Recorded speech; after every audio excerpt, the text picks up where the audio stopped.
एक कमरे के ससुराल में तीन बहू की पहली गर्मी।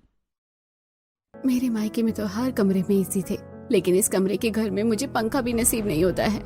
गर्मी बहुत ज्यादा थी। गर्मी से परेशान नैना पसीने से तरबतर होकर पंखे के नीचे अपनी चारपाई पर बैठी थी। तभी ओ जेठानी जी, पंखे की सारी हवा क्या आप ही खाएंगी? गर्मी मुझे भी लग रही है। अपनी चारपाई थोड़ी खिसकाइए, मुझे अपनी चारपाई पर बैठना है। मैं क्यों हटाऊं अपनी चारपाई? मैं पंखे के नीचे से नहीं हटने वाली, समझी तुम?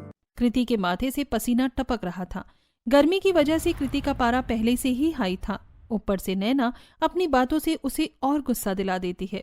अच्छा, मैं भी देखती हूँ कि आप पंखे के सामने से कैसे नहीं हटती हैं। कृति नैना की चारपाई को धक्का देकर उसे दूसरी तरफ कर देती है और अपनी चारपाई लाकर पंखे के नीचे लगाकर उस पर बैठ जाती है। कृति, तुम्हारी हिम्मत कैसे हुई मेरी चारपाई हटाने की? मैं इस घर की बड़ी बहू हूँ, पंखा पर पहला अधिकार मेरा है। अच्छा, ये किसने कहा आपसे? और अगर आपके मायके में हर कमरे में एसी थे, तो आप अपने साथ एसी क्यों नहीं लाई? खाली हाथ क्यों आ गई? कृति, आजकल तुम कुछ ज्यादा नहीं बोल रही? भूलो मत, मैं तुम्हारी जेठानी हूँ।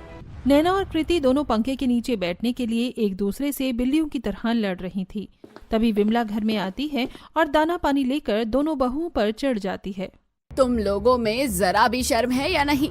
एक तो हमारा घर भी भट्टी की तरह चल रहा है, ऊपर से तुम लोगों ने झगड़ा करके पूरा घर सिर पर उठा रखा है। अम्मा जी, वो